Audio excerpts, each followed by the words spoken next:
नमस्कार। आज हम बीएड प्रथम वर्ष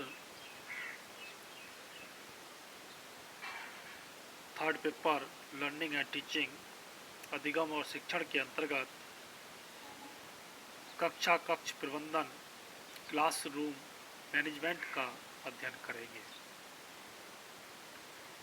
संपूर्ण शिक्षण प्रक्रिया या टीचिंग प्रोसेस में जटिलताओं के परिणाम स्वरूप विभिन्न प्रतिमानों या मॉडल्स, शिक्षण व्यूह रचनाओं, टीचिंग स्ट्रेटजी और विभिन्न शिक्षण युक्तियों, टीचिंग टेक्निक्स आदि का विकास हुआ है।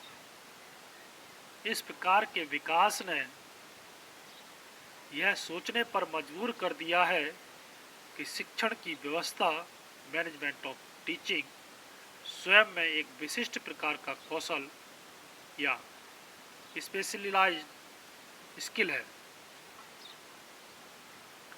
शिक्षक को यह सोचना पड़ता है कि शिक्षण की व्यवस्था किस प्रकार की होनी चाहिए।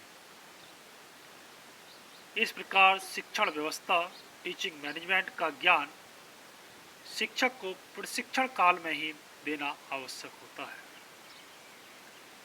प्रशिक्षण के बाद या ट्रेनिंग के बाद इस प्रकार का ज्ञान इतना प्रभावशाली या इफेक्टिव नहीं होता। व्यवस्था का अर्थ, मीनिंग ऑफ मैनेजमेंट। आई के डेविज ने शिक्षण को उच्चतम व्यावसायिक प्रक्रिया माना है। इन्होंने ही शिक्षा के क्षेत्र में नए प्रत्यय शिक्षण अधिगम व्यवस्था, मैनेजिंग टीचिंग लर्निंग को जन्म दिया है। डेविस ने यह प्रत्यय मानव उद्योगों की व्यवस्था से लिया है। स्कॉट के अनुसार व्यवस्था या मैनेजमेंट का अंतिम उद्देश्य विवाद को कम करना, टू मिनिमाइज द कॉन्फ्लिक्ट्स है। व्यवस्था के द्वारा व्यक्ति के महत्व को कम करने का प्रयत्न किया जाता है। दूसरे शब्दों में, व्यवस्था द्वारा अनिश्चितता को कम करके निश्चितता और स्थायित्व या स्टेबिलिटी में वृद्धि की जाती है। मानव के पास जो साधन और स्रोत या सोर्सेज उपस्थित हैं, उन्हें समुचित रूप में प्रयोग करने को ही व्यवस्था या मैनेजमेंट कहते हैं। व्यवस्था का अर्थ साधनों एवं स्रोतों को निश्चित उद्देश्यों की प्राप्ति के लिए प्रयोग करना।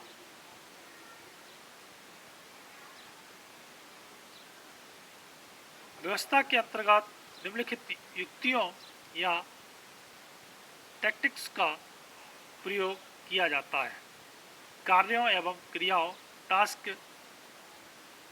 एंड एक्टिविटीज का विभाजन किया जाता है। अधिकारों, राइट्स और उत्तरदायित्व, ड्यूटीज को उन्नत क्रम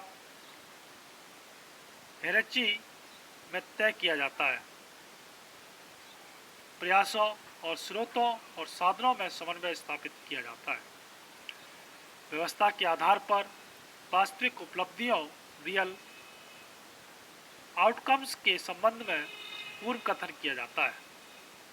शैक्षिक उपलब्धियों के संबंध में पूर्व कथन किया जाता है और सीखने के स्वरूपों के साधनों और युक्तियों को निर्धारित किया जाता है। चूँकि व्यवस्था का सीधा संबंध मानव से रहा है, इसलिए मानव प्रकृति की धारणाएं इस प्रत्यय को प्रभावित करती हैं। अब जानते हैं शिक्षण अधिगम व्यवस्था क्या है, मैनेजमेंट ऑफ टीचिंग लर्निंग। शिक्षक को प्रबंधक या मैनेजर भी कहा जाता है। सर्वप्रथम आई के डेविज ने ही शिक्षक को प्रबंधक के रूप में प्रस्तुत किया। शिक्षण प्रक्रिया, टीचिंग लर्निंग प्रोसेस में पहले कार्यों और प्रक्रियाओं की योजना बनाना, प्लानिंग करना और प्रबंधन करना, मैनेज करना होता है। इसके बाद इनसे संबंधित कार्यों को करना होता है। शिक्षण अधिगम व्यवस्था में शिक्षण और अधिगम की क्रियाओं को व्यवस्थित करना होता है। इसके बाद शिक्षण और अधिगम के साधनों के साथ प्रक्रिया की जाती है। Teaching is a highly skills professional activity and a great deal of what teachers, instructors do both in and outside the classroom involves making decision of one kind or another. आई के डेविज ने कहा कि शिक्षण एक उच्चतम व्यावसायिक क्रिया है। शिक्षक और निर्देशक कक्षा में और बाहर जो कुछ भी करते हैं वह सब एक अथवा अन्य प्रकार से निर्णय लेने में निहित है। शिक्षण की नवीन धारणा परंपरागत धारणा के विरोध में एक चुनौती है। इसके अंतर्गत शिक्षण या टीचिंग की अपेक्षा सीखने या लर्निंग को अधिक महत्व दिया जाता है। वस्तुतः विकसित विज्ञान और तकनीकी के प्रभाव से आज मानव का जीवन दर्शन ही नहीं वरन मानवीय जीवन के प्रत्येक क्षेत्र में कार्य करने की पद्धति भी बदल गई है। शिक्षण व्यवस्था टीचिंग मैनेजमेंट भी इस विकसित विज्ञान और तकनीकी के प्रभाव से नहीं बची है। यही कारण है कि अब शिक्षण की उस परंपरागत धारणा का रंग फीका होता जा रहा है, जिसके अनुसार शिक्षण कार्य को संपन्न करने का पूरा उत्तरदायित्व केवल शिक्षक पर ही समझा जाता था। नवीन धारणा के अनुसार अब शिक्षक का प्रमुख कार्य ऐसे निर्णय पर पहुंचना होता है जो सीखने की प्रक्रिया की व्यवस्था और निर्देशन के लिए आवश्यक है।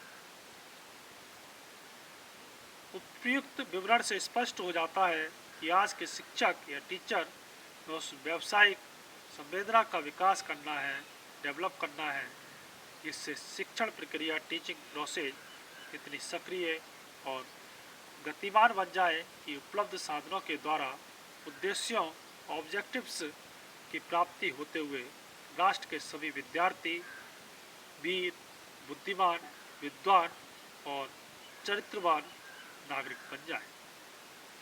सीखने की ऐसी व्यवस्था शिक्षक को जहां एक ओर सही निर्णय लेने में सहायता करेगी, वहीं दूसरी ओर उसमें उत्तरदायी व्यावसायिकता का विकास भी अवश्य करेगी।